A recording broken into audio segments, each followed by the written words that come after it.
Assalamualaikum warahmatullahi wabarakatuh. Pada hari ini kita akan buat untuk sejarah, iaitu tajuk satu tentang kedaulatan Raja-Raja Melayu di Malaysia. Okey, seperti yang awak tahu, pada minggu lepas kita telah bercakap tentang wadat. Wadat tu maksudnya ialah perjanjian setia antara Sultan dengan rakyat. Jadi rakyat akan setia kepada Sultan dan menurut perintah daripada Sultan. Jadi ingat, raja ini tidak dilantik, tetapi raja ini mengikut keluarga Sultan tersebut. Jadi Sultan anak lelaki akan menjadi raja ataupun sultan dan berkuasa mutlak. Jadi pada zaman dahulu, raja ini pada zaman kerajaan Melayu awal, institusi raja pada zaman kerajaan Melayu awal, sultan atau raja ialah ketua kerajaan, bagi negeri baginda. Kalau dia ketua kerajaan Melaka, dia adalah ketua kerajaan Melaka. Sultan Pahang untuk kerajaan Pahang. Jadi tak ada kerajaan yang diperintah oleh raja yang sama. Contohnya Raja Pahang memerintah kerajaan Selangor, tak ada. Jadi satu lagi, raja atau sultan pada zaman Melayu awal ialah dia berkuasa mutlak. Jadi segala dasar pentadbiran, perundangan, kehakiman dan hubungan diplomatik ditentukan oleh raja atau sultan. Maksudnya sultan yang membuat peraturan, undang-undang dan memerintah kehakiman pun semua, dialah hakim, dialah mengubah dasar undang-undang pun semua peraturan, dia raja atau sultan pada zaman Melayu awal. Dan juga raja atau sultan tu dia ada dibantu oleh para pembesarnya untuk mentadbir kerajaan. Contohnya bendahara, menteri, datuk temenggung, penghulu, ketua kampung. Itu ialah pada kerajaan Melayu awal. Selepas itu, institusi raja pada zaman penjajahan British. Raja atau sultan masih lagi kekal sebagai ketua negeri, bagi kerajaan baginda.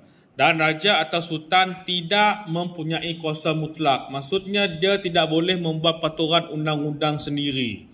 Dia perlu merujuk kepada penasihat British.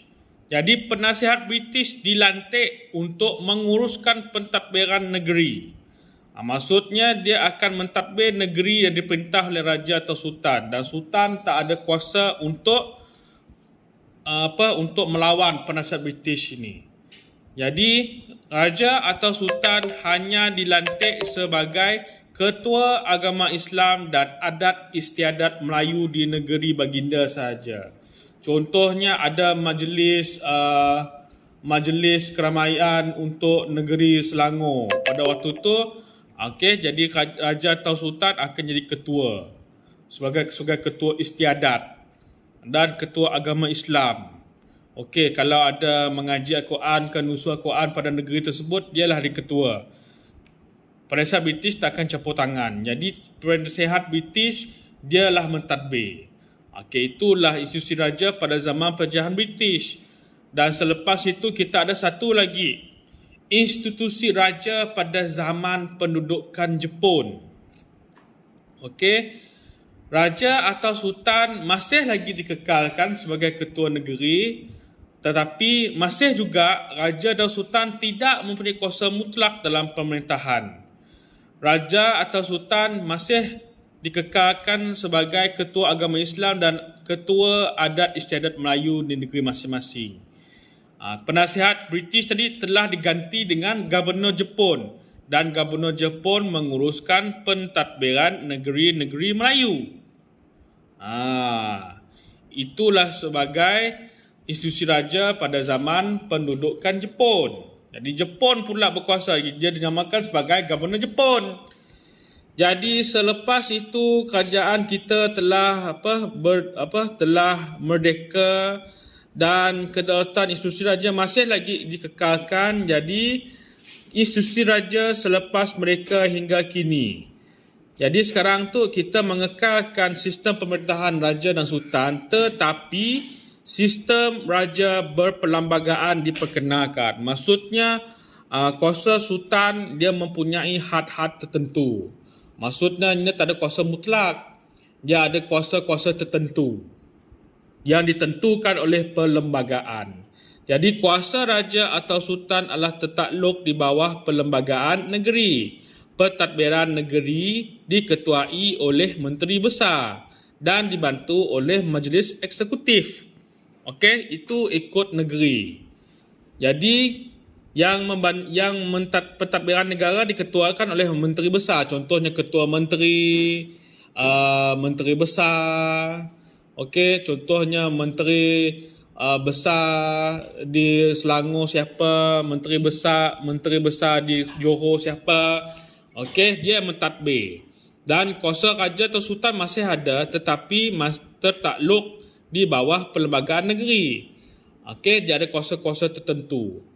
Okey, dan kita memperkenalkan pula selepas merdeka institusi yang di-Pertuan Agong diperkenalkan selepas merdeka. Maksudnya ada 9 orang raja Melayu akan dipilih secara bergila-gila sebagai yang di-Pertuan Agong. Okey, mereka ini akan memerintah kerajaan Malaysia.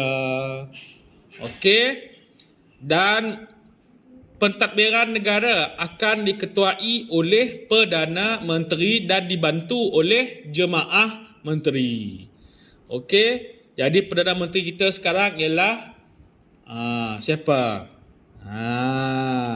Itulah ketua pentadbiran negara. Tapi yang di-Pertuan Agong kita masih lagi memerintah tetapi mengikut perlembagaan.